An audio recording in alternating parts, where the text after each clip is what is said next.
اعوذ باللہ من الشیطان الرجیم بسم اللہ الرحمن الرحیم نحمدہ ونصلی علی رسولہ الکریم۔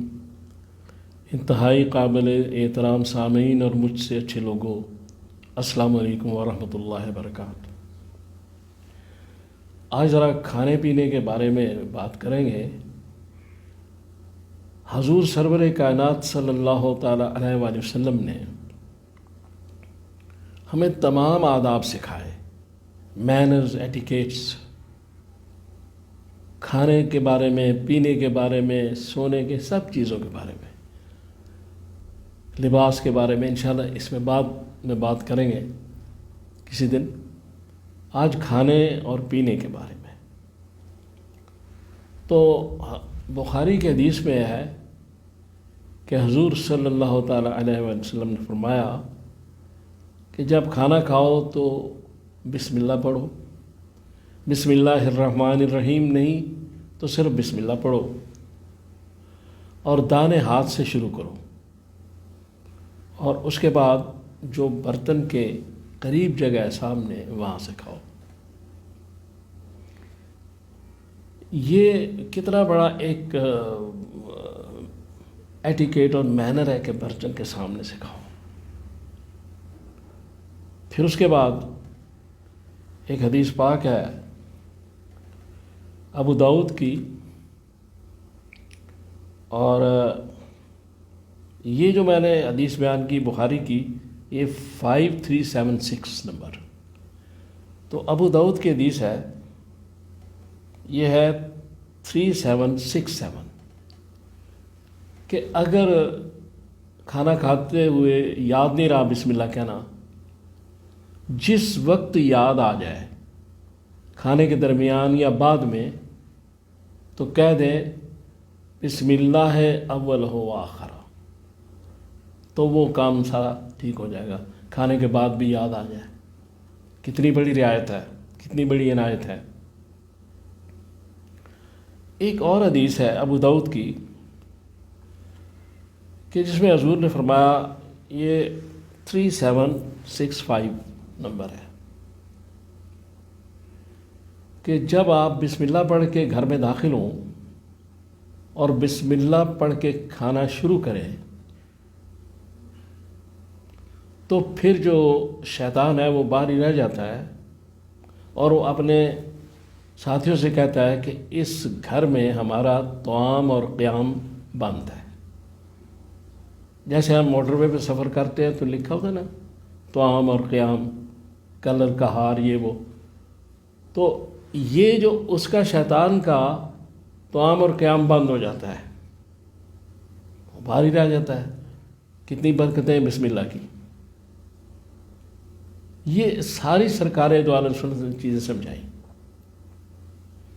اب اس کے بعد کھانا جب ہم شروع کرتے ہیں تو پھر اس میں کچھ ایسی چیزیں، ایسی نعمات ہیں کہ اللہ تبارک تعالیٰ جو ہے وہ ہمیں کھانا دے رہے ہیں۔ ہم مسلمان ہیں، ہمارا ایمان ہے، اور یہ ہماری کوشش، ایفرٹس اپنی جگہ ہیں، لیکن دے وہی رہے ہیں، رزق ان کی طرف سے ہے۔ ایک تو کھانا ہمارا، اور ایک اللہ کا کھانا کھلانا، اس کی نعمت سے ہم کھا رہے ہیں۔ اور اس میں سورہ ہود میں یہ کہا گیا آیت نمبر 6 میں کہ کوئی زمین پر چلنے والا ایسا جاندار نہیں ہے کہ جس کو ہم رزق دیتے ہیں، لہذا انہی کی طرف سے ہے۔ جانور و انسان و سب پروردگار عالم ہے۔ تو اب ہم جب یہ تصور کریں کہ اس نے رزق دیا، ہم کھا رہے ہیں، تو اس میں کچھ چیزیں ایسی شامل ہو جاتی ہیں جو ذہن میں اگر آدمی کے ہوں اور وہ نہ بھی ہوں، تو اس کا شکر کھانے کے بعد ادا کرنا چاہیے، اس کا بڑا ثواب ہے۔ پہلی تو بات یہ ہے کہ کھانا اچھی طرح بھوک لگی ہو نا، تو پھر کھانے کا بڑا مزہ آتا ہے۔ چاہے کھانا دال روٹی ہو یا مرغ ہو، بریانی ہو، لیکن بھوک کا لگنا بڑا ضروری ہے۔ تو پہلے تو ایک نعمت اللہ تعالیٰ کی یہ کہ بھوک اچھی لگی ہو، پھر اس کے بعد معدہ ٹھیک ہو، پیٹ بھی ٹھیک ہو، تاکہ وہ کھانا جو ہم کھا سکیں۔ یہ بھی نعمت اللہ کی۔ پھر اللہ تعالیٰ کی یہ نعمت کہ جب ہم کھانا کھا رہے ہیں تو کوئی الٹی سیدھی خبر نہ آ جائے، کوئی پریشانی کی، غم کی، عافیت کے ساتھ کھانا کھایا جائے۔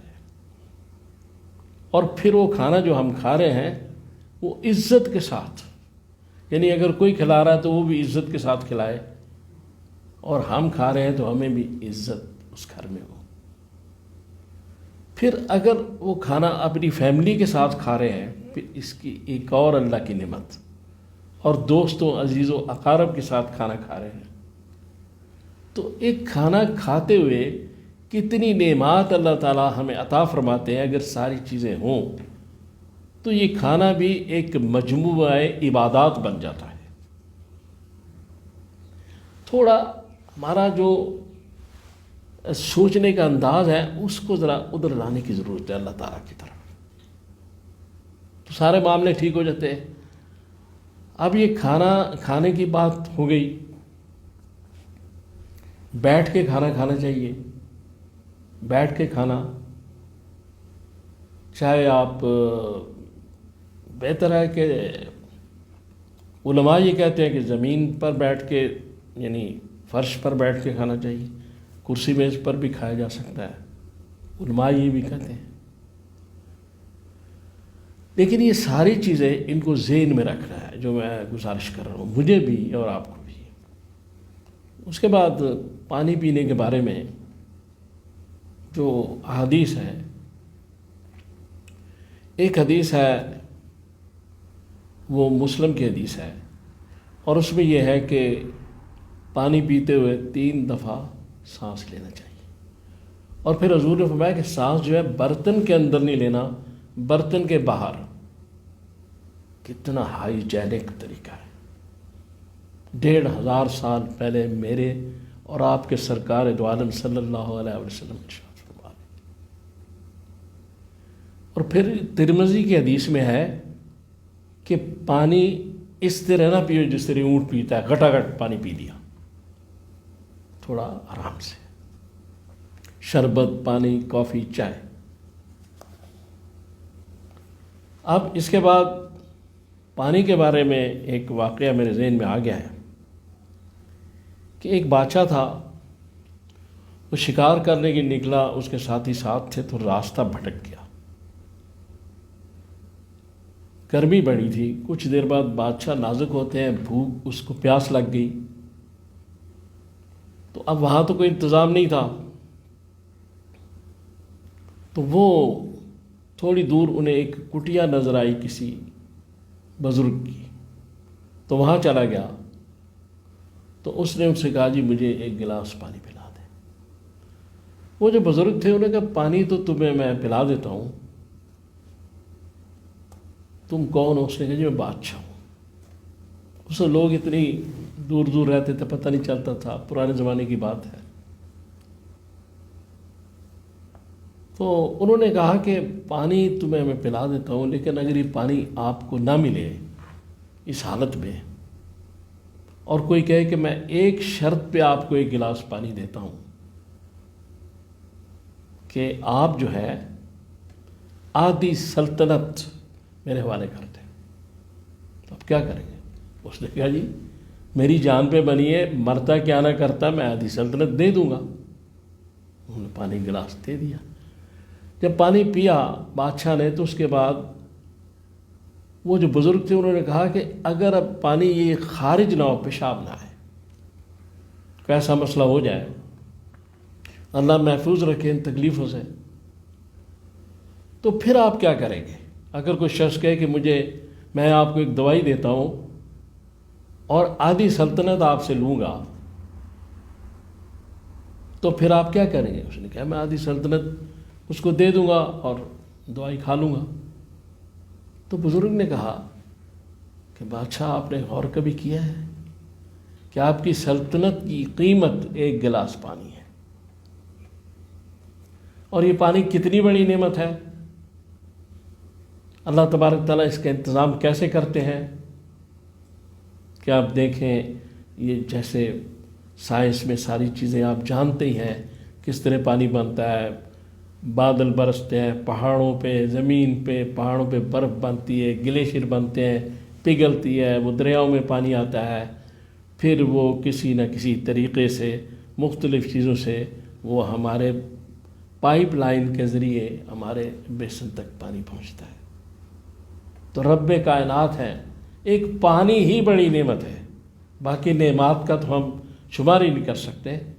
تو اس لیے اس دل کو، اس دھیان کو اسی خالق کائنات کی طرف لگانا چاہیے۔